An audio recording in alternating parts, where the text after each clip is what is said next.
दोस्तों, मेरा नाम है राम वर्मा और स्वागत है आपका CG education news YouTube channel पर। अगर आप इस चैनल पर पहली बार आए हैं तो चैनल को सब्सक्राइब करके बेल आइकन बटन दबाना ना भूलिए, क्योंकि यहाँ पर आपको इसी तरह की लेटेस्ट नोटिफिकेशन जो कि शिक्षा से जुड़ी हुई है, छत्तीसगढ़ से जुड़ी हुई है, वो लगातार आपको इसी चैनल पर मिलती रहेगी। आज की इस न्यूज में मैं आपको परसों में चल रहे हड़ताल को लेकर यहाँ पर नया अपडेट आ चुका है, तो उसके बारे में बताया जाएगा। उसके बाद साइंस कॉलेज बिलासपुर को लेकर यहाँ पर न्यूज है।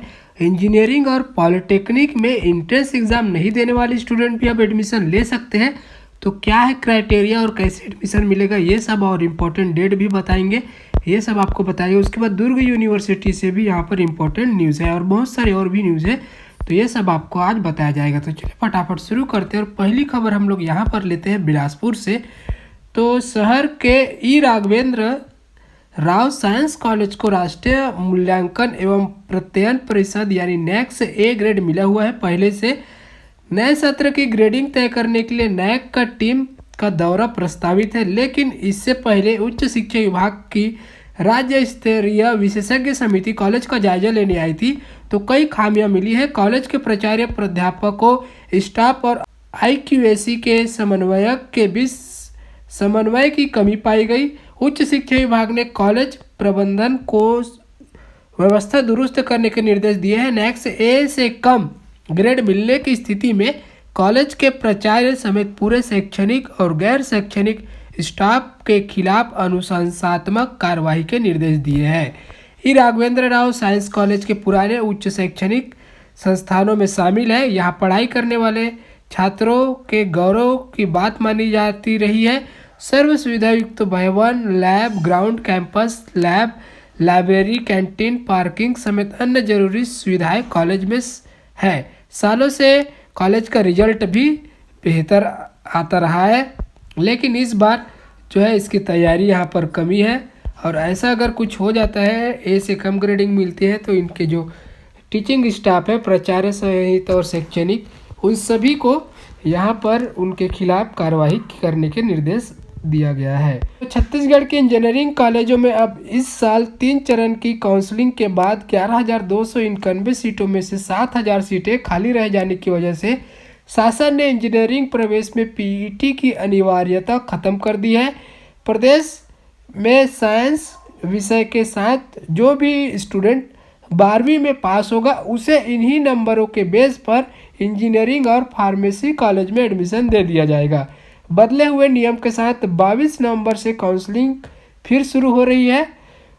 उस काउंसलिंग में 12वीं पास छात्र मेरिट के आधार पर इंजीनियरिंग सीटों के लिए आवेदन कर सकते हैं। ऐसा ही फार्मेसी कॉलेजों में एडमिशन के लिए भी होगा। पिछले साल कोरोना की वजह से जो हालात पैदा हुए थे, उस वजह से इंजीनियरिंग कॉलेज में 12वीं पास छात्रों को एडमिशन दे दिया गया था। इस साल कोरोना की स्थिति नहीं है, फिर भी इंजीनियरिंग सीटें बड़ी संख्या में खाली रह गई है। इसलिए तकनीकी शिक्षा संचालनालय ने एडमिशन का नियम ही बदल दिया। जबकि इस साल प्रदेश में प्री इंजीनियरिंग टेस्ट हुए थे, जिसमें करीब 10,500 परीक्षार्थी शामिल हुए।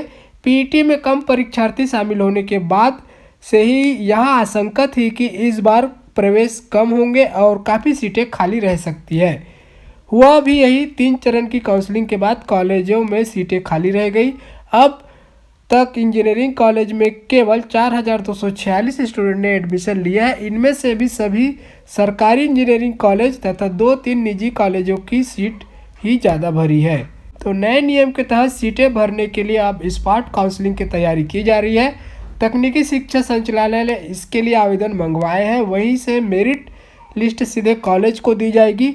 इसके अनुसार कॉलेज स्पॉट काउंसलिंग कर प्रवेश देंगे। नए नियम के तहत कॉलेज मेरिट सूची तथा 12वीं साइंस के आधार पर एडमिशन देंगे। इंजीनियरिंग की तरह पॉलिटेक्निक में भी प्रवेश कम हुए हैं, इसीलिए यहाँ भी एडमिशन नियम बदल गया है। प्री पॉलिटेक्निक टेस्ट नहीं देने वाले छात्र भी 10वीं बोर्ड के पास जो रिजल्ट है उसके आधार पर पॉलिटेक्निक कॉलेज में एडमिशन ले सकेंगे। राज्य में पॉलिटेक्निक की 7,870 सीटें हैं। 3 चरण की काउंसलिंग के बाद 2322 सीटों में प्रवेश हुआ है।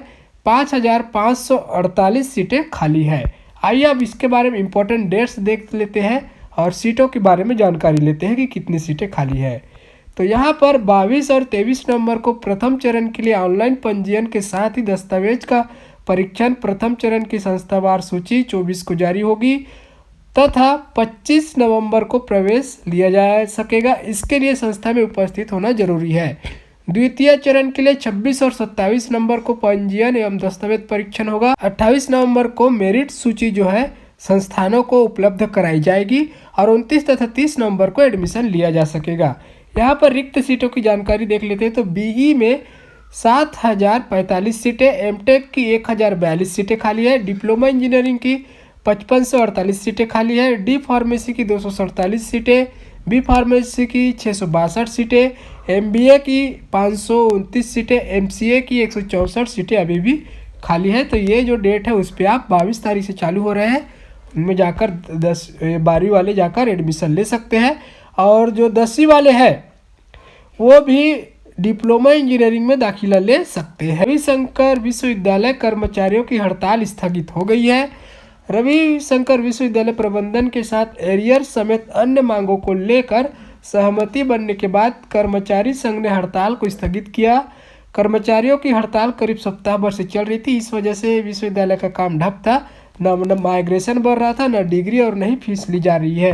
तो ये हड़ताल अब खत्म हो चुका है, बाकी कामकाज यहाँ पे शुरू हो जाएगी। अब बात करते हैं रायगढ़ की। तो रायगढ़ के केजी कॉलेज में पोस्ट ग्रेजुएशन और ग्रेजुएशन की सीटों के लिए एडमिशन पूरे हो चुके हैं, लेकिन पीजी की सीटें खाली रह गई है। अब एग्रीकल्चर कॉलेज में एडमिशन के कारण बीएससी साइंस के कुछ स्टूडेंट टीसी ले रहे हैं। एक एक सीट पर एडमिशन के लिए मारामारी थी और अब सीटें खाली हो रही है।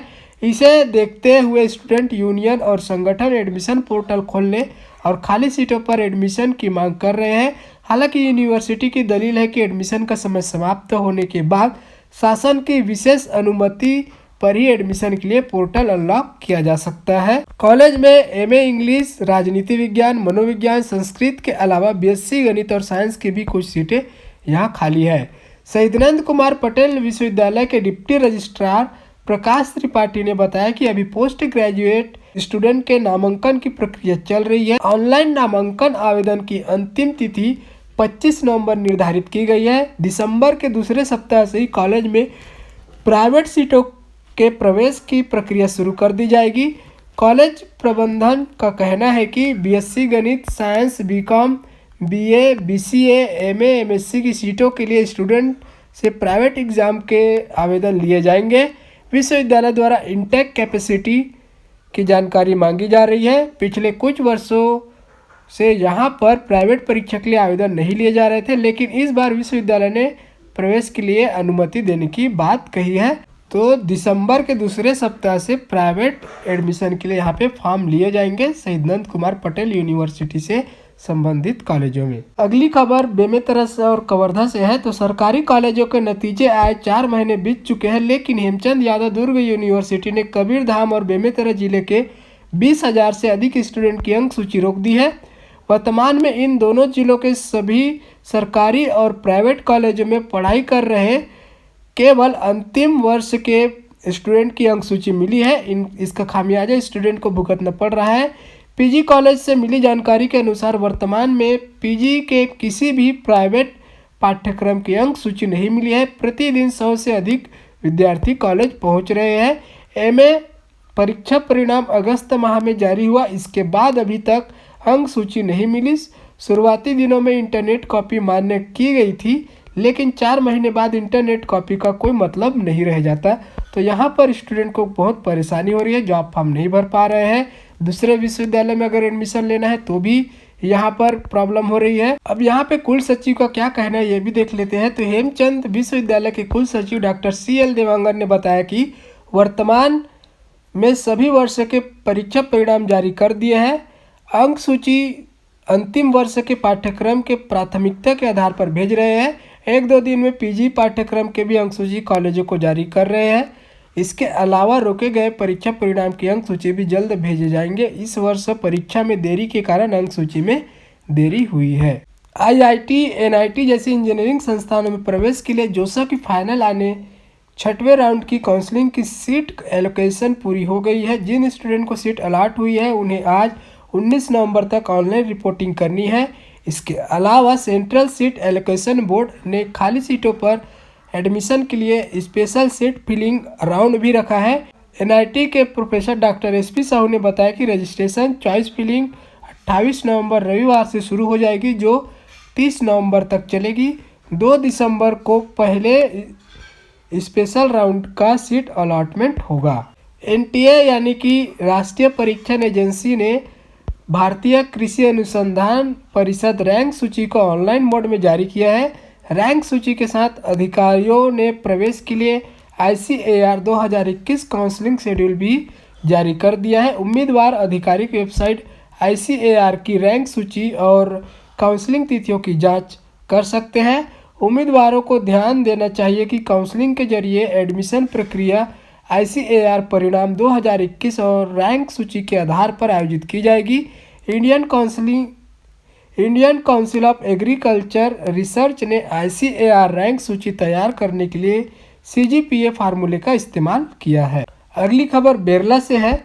तो अखिल भारतीय विद्यार्थी परिषद द्वारा समस्त विद्यार्थियों के छात्रवृत्ति के विषय को लेकर SDM कार्यालय में उग्र प्रदर्शन किया गया। ज्ञात हो कि वर्ष 2020-21 का BPL छात्रवृत्ति शासकीय नवीन महाविद्यालय बेरला के विद्यार्थियों को अभी तक प्राप्त नहीं हुई है। उक्त विषय को लेकर ABVP के नेतृत्व में छात्र अधिकार रैली निकालते हुए SDM कार्यालय का घेराव कर प्रदर्शन किया।